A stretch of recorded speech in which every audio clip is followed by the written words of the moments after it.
I think what you just did in the rookie year of an NBA career, finishing your Xavier undergraduate degree, says a lot. So with that, I know you're going to Ruby's, and I know you're going to have people, I don't care how many, it's on me. Because we never would have been a 3 seed.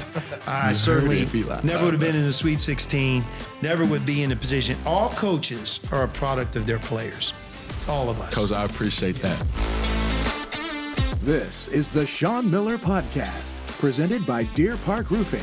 Now, here's your hosts, Paul Fritchner and Adam Baum, with the head coach of the Xavier Musketeers, Sean Miller.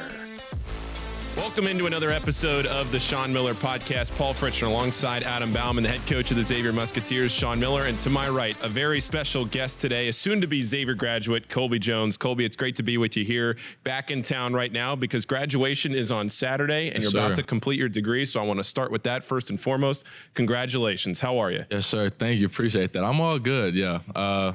Glad to be back for graduation. Honestly, it was a long journey, but I'm glad to be done with classes now. So thank you for that. And Colby, look, I want you to dig a little bit deeper into that because for those that don't know, like you left after your junior year, right? So you had more work to be done to get your degree. Yet you leave here to become a part of the NBA. You're drafted. You go through the pressure of, we'll talk more about this, but the spring, when you enter the NBA, the summer before training camp, what that first year is like. There's a lot of firsts and a lot of pressure on young players and people. I'm curious, like, how did you manage your schoolwork as well? How many credits, did you take? How did you go about going from where you were to finishing your degree? So I took 2 classes in the fall, 2 classes in the spring. Kind of just did it whenever I had the time to. My professors worked really well with me, so shout out to them for that. But they made sure I was keeping up with my class and everything like that. But it wasn't too bad. But it was something I always wanted to do. No one in my family's gotten a 4-year degree, so I wanted to come back and get that. And obviously my mom wanted me to get that for sure. No, I know that. It wasn't as bad as I thought it was going to be, honestly, but I feel like just because I had that goal in mind, it made it a lot easier. So you're on a plane, let's say, going from Golden State to L.A., you would actually have your computer open and you're finishing up a paper, doing schoolwork? Yeah, I would definitely be knocking out some readings, finishing up some papers while everyone else is sleeping, for sure. Yes, let me tell you, that's amazing. I mean, when you think about, I think it's awesome you graduated. I'm not surprised, but just when they were telling me you're going to walk and then you're finished this year, I knew you would finish, but the discipline of being able to do it through the actual season itself, I think is commendable. The good news for you is it's over. You got it done now. Facts, and you got it for the rest of your life. So congrats. That's a great achievement. You made us all proud. Yes, sir. Thank you. I appreciate that. So you're back here, Colby. You were picked in the second round of the NBA draft last year, 2023, and you spent 3 years here at Xavier. So I think just going back through your career here at Xavier, there's so many things that we could talk about between, winning the NIT your sophomore year, but then the coaching change and being able to play for Sean and go to the Sweet 16 your junior year. There was a lot that was packed into your 3 years here at Xavier. But I want to go back to where you were in the end of the sophomore year and the coaching change and everything that happened in March of 2022. And having to, kind of be in limbo there, then still persevere, win the NIT, and decide to come back when Sean Miller is hired as the head coach. Can you kind of walk us through that and what that March was like? Yeah, I was kind of a very weird, I would say couple months, just because towards the end of the season, you go from almost making the tournament to not even making it, and then NIT, and then still go after the first game, and then going to win that, which was unbelievable, great memory. And I obviously I just wanted first to explore my options. I felt like that was fair for me just because I hadn't met Coach Miller before. I heard great things about him. But me and him, we talked, and I felt very comfortable with him. I felt like he told me the things I needed to hear, not what I wanted to hear. Because I was borderline wanting to test the waters just to see what it was like. But he just told me he didn't think that was a good idea just because the product that they would see next year would be way better than what they would see right now. And I really liked that. I respected that. And yeah, I mean, I decided to stay, and I love Xavier. Obviously wanted to stay here as much as possible, so I feel like it all worked out really well. So Colby, and look, the one thing, you know this because you're teammates with a lot of these guys. Everybody in the NBA has their own journey. I think sometimes the perception is it always goes the same way. Yeah. But it's so different. Yeah. You know, some guys were high school McDonald's All-Americans and they had that path. Others transferred from one school to the next, weren't even drafted, and yet, you know, they go on to have long NBA careers. But when you and I spoke about testing the waters, and this is where I stand on it as a college coach, and every situation is a little different, but as it applies to you, it's not like there's anything wrong with it, but I don't think everybody truly understands what it is when they say, I'm going to test the waters. Yeah, I didn't recognize that either. And then like going through it last year, like it's crazy. It's a lot more behind the scenes than like what people give credit for. So let's go first things first. The test the waters process is this, that if in fact you have one foot in, just know this, that the NBA and everyone who makes a decision, they also know you have one foot in. So on their end, it's never going to be as important. You're never going to be treated as important or a priority when they know the thought is that you might not even be in the draft. Yeah. And what that does is that fills opportunities with a collection of people like you. So for example, you're testing the waters and I'm not. I'm all in. And I'm trying to be a first-round NBA pick, and I believe in myself. Why would I ever put myself in a position to have a workout against Colby Jones, who's testing the waters? Yeah. The only thing I'm going to do is allow Colby's stock to go through the roof because, quite frankly, he is a good player. But in my case, I have nothing to gain. Yeah. So what starts to happen is whatever workout you go to, even though it is a workout, it's filled with people just like you who are testing the waters. Yeah. So it's this less than workout of testing the waters against each other, testing the waters. And you almost give everybody a free pass and a free look when you're in that not as important group. Does that make sense? Yeah. So no matter how it works, and there's always exceptions to the rule, not everybody is the same, you really don't give yourself the best chance of doing why you tested the waters in the first place, right? Yeah. If you could really put yourself against the best and position yourself in these multiple workouts in all these different cities and really try to see how good you are and prove to the NBA, I'm better than you're valuing me at, awesome. Yeah. But the way it works, nobody's gonna put you in that position as a test the waters guy to do that. For sure. And my point to you, and I think what we talked a lot about is the number that means the most for you right now is 29%, right? 30%, which is where you're shooting the three-point shot in that year. And it's like, if you fix that, if you improve that, if you take that from where it is to where we all think you can go, the next time, which will be a year from now, not only will you show up with both feet in, but it will be on the heels of a great season, and they're going to give you the respect that you clearly deserve and see you for truly who you are at that point. Not somebody who just is coming off of a year where they didn't shoot the ball well, where you have one foot in. And I just don't know if it ever would have maximized all the great things that you can already do as a player. Yeah. And waiting that extra year and then winning, improving your three-point shooting like you did. And I don't think everyone realizes it went from 29% to almost 40%. You know, for most of the year, you were shooting right at around 40% from three. Yeah. So that's an enormous jump. That's doing it in the Big East Conference against America's best. And at that point, the respect that he got, and I think then in the spring, it led him to really giving himself, and that's all this is about, giving himself one chance, the best chance to be successful as an NBA player, you know? Yeah, for sure. And it clearly worked out. And yeah, that was like pretty much like a small gist of conversation we had. So I really respected that for sure.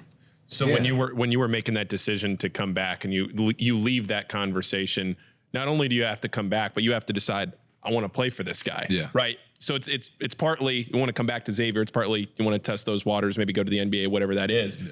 But that conversation sold you, not only do I want to come back, I want to play for Coach Miller. Yeah, definitely, for sure. I feel like it was a combination of those things, talking with AK, Jack, all those guys. So I just felt like we had a good team coming back, so I feel like that also played a part of it as well. I really believe that the run you guys made to winning the NIT, the commitment to playing in the NIT, and I think the togetherness that you guys shared with each other, with a lot of, adversity surrounding you, right? And it really brought out the best in all of you and your togetherness. Yeah. And again, you were the MVP of the NIT too. I think it gave you like a great sense of confidence that with a great summer and a lot of hard work, that you could come back for a year in which you're going to be at your best. But to your point, I think it was like, great, you're going to come back and play for this coach you don't really know, but really what you guys had is each other. Yeah. And when I look back at that year, one of the things that made it so special, although we were new to each other, you guys weren't. Yeah. You had that shared suffering. You had gone through the highs of the highs, the lows of the low, won the NIT, and you guys were hell bent on, no, we're going to be in the tournament. Yeah. Now we're going to make the tournament. And that all in, this is it. We're going after this one thing. The path is never as easy as you think, but this was a group of guys really led by Colby that, no, our purpose is to be in the tournament. We've come close. We're going to get in that thing. And you could feel it on Selection Sunday when we were a 3 seed, here in Centos, the smiles on their faces, and just, it was almost like a relief. Even though we knew the tournament, I think these guys still needed to hear the name because it's like, look, we need to validate that we're in the tournament. And but it was fun to see, and obviously Colby was right at the forefront of it all.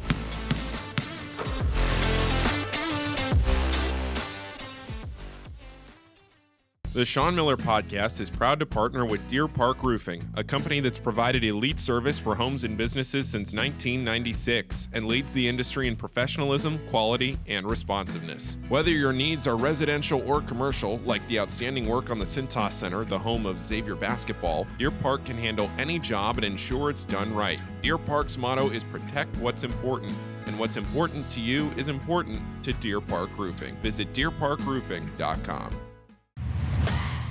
I'm from Boston, Massachusetts. Milano, Italy. Milwaukee, Wisconsin. St. Louis, Missouri. Abuja, Nigeria. And I chose Xavier University for its education, more opportunities. For passion. Because it felt like home. The community. Campus life. D1 basketball. Because I love Cincinnati. I came here to be a Musketeer. I am. And we are the faces of Xavier.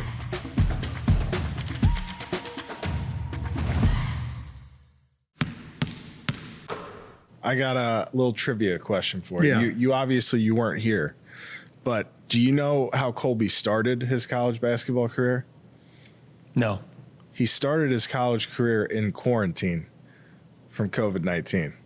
That's how he got off. That's the start he got off to, and look at how far he's come. That was the start for sure. First game against UC. All of you guys will have that story for the rest of your life. Yeah. That year, practicing, going to school, being away from home, being in part of college sports during the pandemic, it's like, I almost don't think when we're older, you're older, and you tell little Colby the story, he's gonna be like, that really happened? Yeah, it was a crazy year, just overall, just like, the contact tracing, having to quarantine. Yeah. Actually, Mark's the one that got me in quarantine, so I can tell you talked to him about that. Looking back at that year, though, and kind of like the ups and downs and everything that happened in that year, and you as a team, you start to play well, and then you have to take a couple of weeks off, and you start to play well, you get some momentum, and you got to take a couple. How hard was that to try and just forget winning the game, just make it through the year? It was definitely tough just because, like, those starts and stops, it's like you're coming back from a break every time, and those are always tough to come back to. So it's like you never really got any good rhythm. You're not really practicing. Yeah, either, you're not really practicing, and when you are, it's like you can't do certain stuff because you can only have so many guys by each other and all that. So it was definitely weird. God. It's weird. It's crazy. It like we've talked about it so many different times, like the different guys, but just hearing all the different perspectives of what everybody went through that year is crazy. I remember we traveled on a charter flight and we weren't allowed to sit close to each other. Like we had to spread out all throughout the plane. Everybody had a mask on, and the testing early in the morning, every morning at 6:30, we're watching these guys come in and, stick the Q-tip in your nostrils, and just how that I mean, every day for months upon end, you know? I hated that. And certain guys kind of doing it, kind of not doing it. Yeah. You didn't want to play. You wanted to play. You did not do it. So let's go to your last year here at Xavier, Colby. And I think the first real big moment was going out to Portland, right? Yeah. And you go out to Portland and you test yourself against 3 really good teams. I know you come back 1 and 2, but still you get a chance to, you're right there against Duke. Yeah. You're right there against Gonzaga in the closing minutes. And I know those games didn't turn out that way, but you're still saying to yourself, hey, this is a goal that we set out to make the tournament. We're right there. Let's try and get over the hump. And then you go and you beat UConn a few weeks later. And you hand UConn their first loss of the season. And that to me was really like a turning point of, okay, this team is going to be something this year. Was that how you saw that? Yeah, I feel like even after the tournament out in Portland, like we were 1 and 2, but we felt really good. Well, I know personally we did, like Duke and Gonzaga were both winnable games we saw in our minds. So we knew we had a good team. But obviously like UConn, that was like our first like big test, I would say, and it was at home. So I mean, we knew we weren't going to lose that one, but I feel like that kind of put everyone else on notice, like you said, for sure. Yeah. You know, one of the things that I remember the most about coaching Colby is, you brought up Portland. Colby had like a serious ankle injury, which happened in practice. And right before Indiana, right? It was right before Fairfield. Actually, he missed the Fairfield game, if I'm not mistaken. Yeah. And then we were getting ready to go to Portland, and I'm thinking, man, we have to fly all the way across the country. And then we have to play 3 games in 4 days against the best. And we got Colby, like, I don't even know if he's going to be able to play, et cetera. And just watching him handle that week, that really 2 weeks, 2.5, 3 weeks, because I think it took about 3 weeks for you to finally get all the way back. There's so many guys in his situation. And look, if you're really injured, nobody should play and hurt themselves further. But Colby was really on that line of, hey, look, we feel like you can move forward, but this is what we're going to have to work through. And he really, when I say gave us everything, I would say playing those 3 games in 4 days, you weren't 100%. You didn't miss a game of those 3 games in 4 days. And just watching how he handled it, like that was one of the many signs for me that he was going to be an NBA player, and an NBA player for a while, because it's not just how many shots you make in points per game. It's your leadership, your ability to handle adversity and play through the ups and downs that sometimes sports can give you. And when you get injured, that's a huge challenge. That reveals a lot about your unselfishness and your character. And he never flinched. Like, matter of fact, I don't even think he missed more than a couple practices. Yeah, no, I was trying to just get through it because, like I missed the Fairfield game, came back for the Indiana. I think maybe the day before Indiana was like a more chill practice, but yeah. And after then, I was good. But he wasn't 100% for the Indiana game. He started to feel better, I think, in Portland, but he played really 4 or 5 games there where he was less than himself. But again, giving it to the team and playing for something that's bigger than yourself, those are things that mean a lot when it comes to, who he is on and off the court. And he got hit in the face more than anyone I've Never ever seen a guy get hit in the face. He still gets hit in the face. I'm not sure what it is. I was going to stop, but no, it was just following me. You will not be hit in the face on this podcast. We can guarantee you that. So. I would say 2 things about him. He slips as much as anybody, and he changes his sneakers, and he gets hit in the face. Like, it's just, I think it's a style thing, But yeah, no, that's who he is. Some people just have it, and some people don't. I just happen to have getting hit in the face, so that's in my bag. Now, my 2 most poignant memories of your last year were, I think like a lot of times it's easy to talk about. It's way harder to actually execute it. But like Colby's the guy that you put on the other team's best scorer. And there were 2 games in particular. It was here against Seton Hall, and I can't remember. It must have been here against Creighton, but it was like end of game situation. You guys, you need to stop, and Kadari Richmond's going to take the shot for Seton Hall. Baylor Shireman's going to take the shot for Creighton. Yeah. And in both those instances, Colby gets a meaningful stop at the end of the game that preserves a win. Yeah. And that kind of embodied to me what you brought here to Xavier, And Colby, that leads, I think, to a great topic that I want to get your perspective on. And, you know, you've been well coached well before your time at Xavier. Yeah.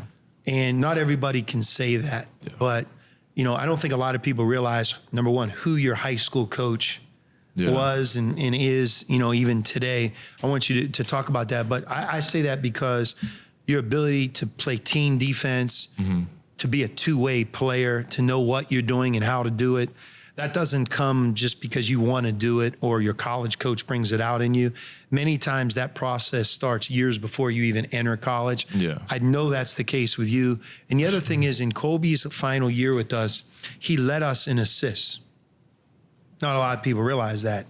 And, you know, and that leads to, like, I think a second topic that I would love to just hear your thoughts on, and that is the positionless nature of the NBA and how players that can do a lot of different things are more valued than maybe ever before. But first things first, high school career, high school coach. Talk to us about that experience. Yeah, so I started, so I'm from Pinson, Alabama. That's like the city. So I started out high school there. I went freshman, sophomore year. I had a great coach there as well, Cedric Lane. Transferred to Mountenberg my junior year. We had a really good team. Trenton Wofford's on the Nets now. He was on that high school team as well. So we won state that year. I think we finished like top 5 in the country. Senior year, I think we lost in the state championship, but we had a really good team as well. But I mean, playing for Bucky at Mountain Brook, he's so like defensive minded. So like he's just drilled that on me the first summer I got there, like so many reps. But he's such a he just knows how to bring out the best in players. And I feel like y'all have like similar qualities as far as that, just because he knows what to tell you and how to say it, and his game planning, he's very adaptable. Like he changes it a lot depending on certain situations. So I feel like playing for a coach like that early in my career really like helped lay a great foundation for just like college and then like where I am now. And winning too, like you talked about, you're on the threshold of winning a state championship. You do win a state championship. You're nationally ranked. You're playing on a team with other good players. You're not the only good player. You're playing for a coach that has like high standards every day in practice. And for those that don't realize it, Bucky's a coach at Sanford now. Yeah. So, you know, it's like you watched what he did this year. Were you surprised at all that he's taken that program? Nah, not at all. Because like after my senior year, after I left, was like this first year at Sanford. Like the next year was his first year. So I mean, I knew he was gonna be a great coach. I didn't think it would be this soon. I knew it would take a couple years at least. But to see him where he's at now is like not a shock at all. Yeah. Just because I know he puts in work. He's always trying to get better, just like the rest of us. So it's no surprise. Yeah, but I think that foundation as a basketball player is a really a big thing for Colby. I think, you know, that was the foundation, because when I came here and just coaching him, you know, he knew what to do, how to do it. I think some of it, Colby, was for you, the final step here, and I'm sure you're dealing with it at the next level, is like confidence. Yeah. You know, just being able to just kind of take your talent and ability and your team, kind of your team approach, and just expanding it and being more of the guy of, I'm going to score more, I'm going to shoot more, and that's okay. Yeah. I think his unselfish nature, your unselfish nature, you know, it's the greatest gift, but sometimes it can almost work against you when you're that unselfish. That I think you really took that next step in your final year here, where you're like, it's okay for me to be the man. You know, you did it a year earlier in the NIT. Yeah. And I think that just watching that develop in your last year, that, you know, playing for us, I think that's one of the other things that really stands out about coaching you.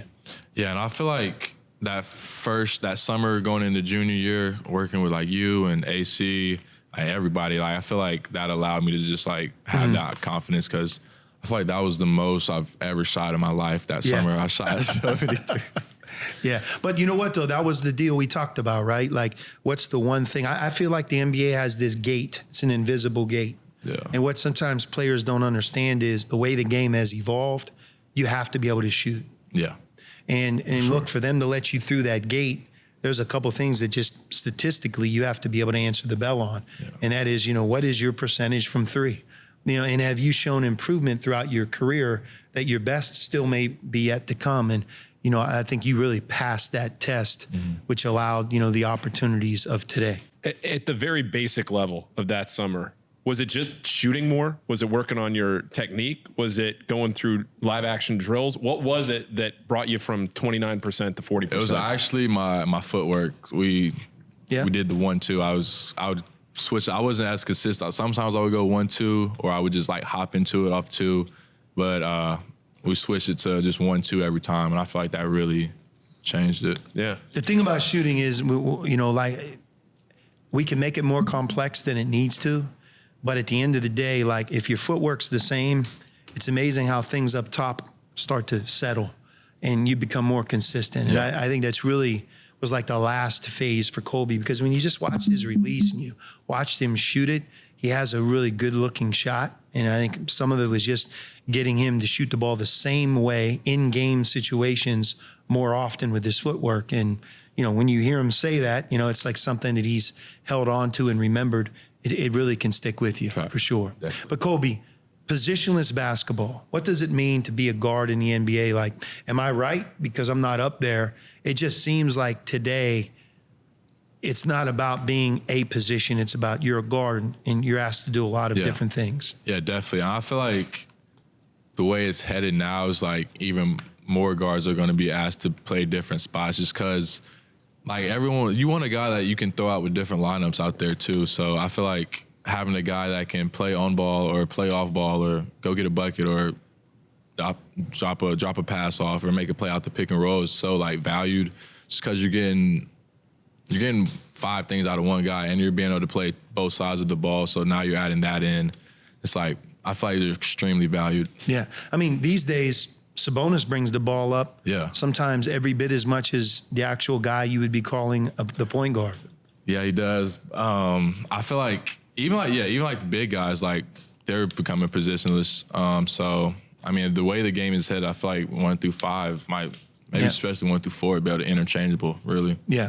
It's just crazy watching it now and how it's translated up from college and everything else and the development at every level to now. Yeah, it's crazy now. To be in the NBA and talking about these guys that are, 7'1", 7'2", and it's just like you have to be able to shoot. You have to be able to, especially because if you don't, they're going to make you pay. So, I mean, like, they're not even going to guard you if you can't shoot. That's the way it's headed now, because so many teams are just wanting to get up 3s and 2s just like based off like percentages and all that. So, Colby, how long did it take? What's the acclimation period to get over like that stage of, hey, I'm guarding this dude that I grew up watching, or like, hey, I'm on the court at the same time as this guy?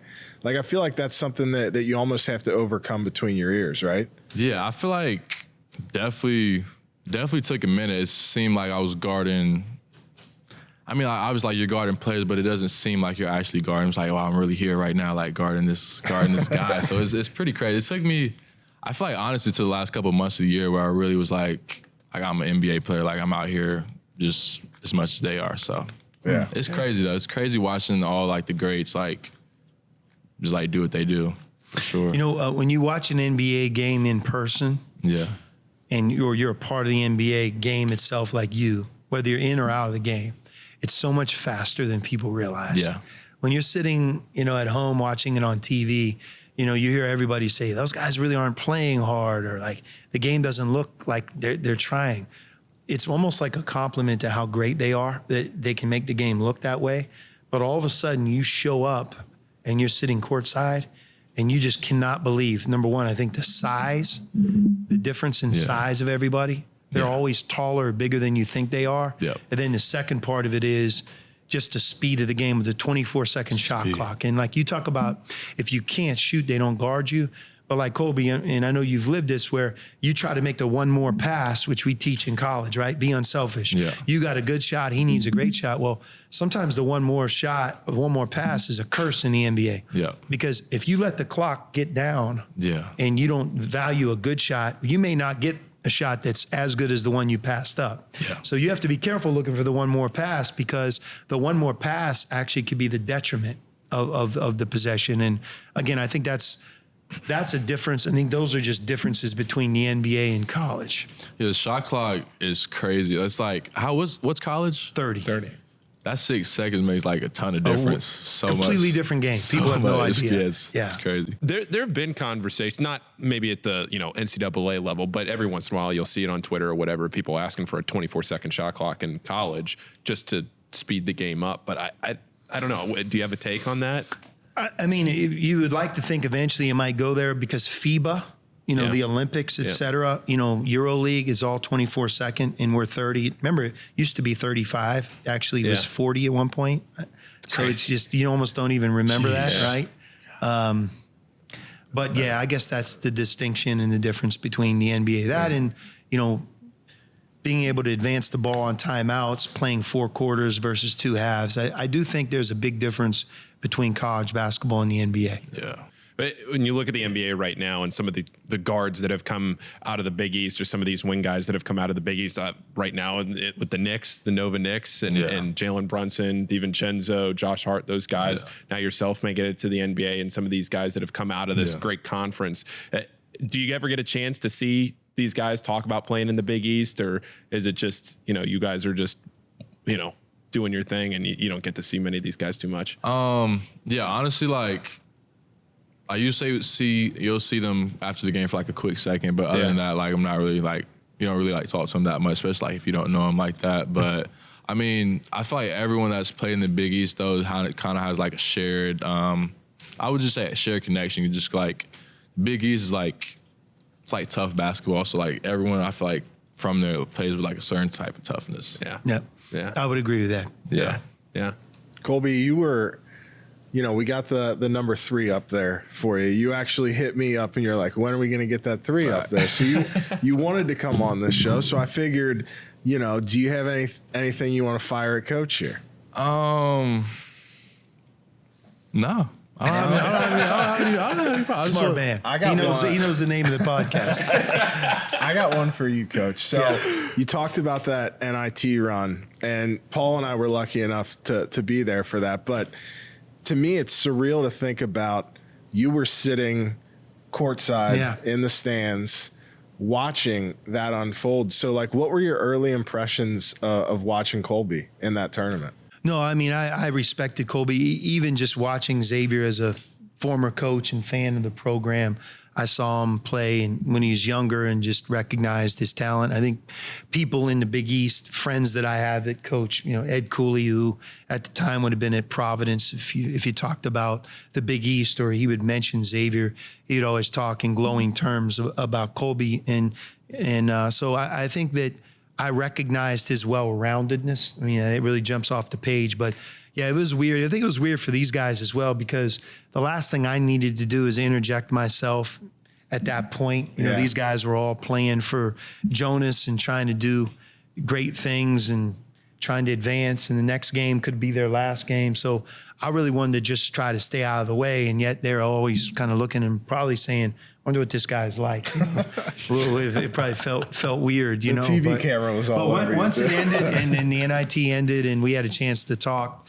then I think everyone took the next step. But like I said, I think the biggest point with Colby's career in that group is they had a shared vision of, no, we're coming back and we're going to do something special as a team. We're going to make the tournament something we've been so close to doing several times, and we're going out with a bang. And they did. And look, when you're a 3 seed, you're one of the top 12 teams in the tournament. One of the top 12 teams in college basketball. There's only 2 seeds that are higher. It's hard to have that much better of a regular season than the one Colby experienced. And at the time, beating UConn twice, we knew that was a great accomplishment because we respected them. But when you look at it 2 years later and who they've become and what they've done, the fact that in your last year you swept them, including at UConn, I mean, I think that says a lot about the team you played on and really how high of a level we were playing. Yeah, definitely. I still mess with Andre from UConn about that. But, I mean, I feel like the junior year, I feel like that was just like a great year to go out on. I just like – I was with that same group for like those 3 years, so it's great feeling. Great feeling. We had Jerome on the show a couple months ago, and he was talking about the Kennesaw State game. Yeah. And you get to the tournament, and Coach, you've talked about playing in that noon game. Now, it was Friday. It wasn't Thursday, but still playing in that first game of the day where, the crowd's not great. You have some Xavier fans there, behind the bench. But as far as the whole arena, it's not a huge crowd. And, it's just you're trying to get the energy up, and you see that you're playing a team that you feel like, it's a talented team. It's a conference champion, but you guys know you should win that game. Yeah. And all of a sudden, they start getting a little momentum, and you guys realize in the second half, now we got to lock in here. What was that second half like for you? It was Jerome Hunter. Winning that game. But yeah, I mean, even just like, it's like I just didn't want to be on the wrong end of the game. That's what I always think about, because it was like a close game, and you always see upsets all the times. I was like, there's no way we lose first round, like when we finally get here. But I mean, it was a crazy experience. I mean, I would say a super fun game to play in, though, looking back at it now. Yeah. What was halftime like of that game? I don't even remember. Sean's talked about it on the show. It's probably before, someone getting very upset. But Well, at that moment, as a coach, you only have so many bullets in your gun. facts. And I felt like I had one left. And look, you're at halftime of a game, and what happens? And we talk about it even over the summer, Colby. If you remember, I would use the example once in a while, like you have an early workout, you mix your times up of when it is. And it's like, look, when you make the NCAA tournament, you really never know where you're going. Yeah. And what time the game is. You could get that 12 noon game. And if you lose that 12 noon game, it's almost like you weren't even invited to the tournament. You're out of the tournament so fast that the rest of the NCAA tournament unfolds with you being out of it. Yeah. And ironically, that's what we drew. But it wasn't that we weren't ready. I just felt like we were tight. And that happens. Everyone was so thrilled to be there. You're a high seed. You're favored in this 3-14 game. And you're like, man, this isn't supposed to be hard. Well, every game in that tournament is difficult. So more than anything, I tried to use that last bullet to just wake these guys up and to just inspire them in any way, shape, or form. Use the last one for sure. Definitely use the last one. It probably works to some degree. Yeah. I feel like we needed that though for sure, because it was just like a. Sometimes you're just happy to be in the tournament, right? It was like snap out of it. Like I feel like that was more like snap out of it. Like talk. That's exactly right. Yeah. Colby, I'm gonna preempt this question by telling you my answer, but I'm curious if you have like a favorite game here at Xavier, and I think you're gonna know where I'm going with this. But this was prior to you taking over. The Providence game winner for me as a reporter covering the team. That was the coolest moment I think I've had covering Xavier, because I didn't know that your grandfather had died. And I just saw you make this play, hit this shot, and point up to the sky. And to me, from my media bunker, it looked like you were emotional after the game. So I asked you that in the post-game press conference. And that was actually, we were still not in the media room. We weren't allowed near you guys because that was your freshman year, right? So it was a Zoom press conference. And Colby tells us, that his grandfather died a few days prior. So for me, that was my favorite moment for you. But is there a game that stands out, one that will stick with you outside of that one, maybe? I mean, that one's always be my number one. I feel like just because of like the meaning behind it and just how like I just feel like it was all God, like that whole situation. Because like I wasn't playing the whole second half, and he throws me in with a minute something left, and then I hit that shot. So I feel like that will always be my number one. But my other favorite, I would probably say UConn last year at UConn. That was sick. Just because the environment there was crazy. And That was a great game. That was it really a super fun game. That was probably one of my other favorites. That's a good one. It wasn't as good this year when we went to UConn. Did you watch that one? When I say that game was over in 15 seconds, I watched first half. It was over not at the tip, but probably 4 passes in. You're like, oh no, this isn't going to go well. Yeah, I watched the first half. And they were really, really good, to their credit. Yeah, for sure. God, that's bad.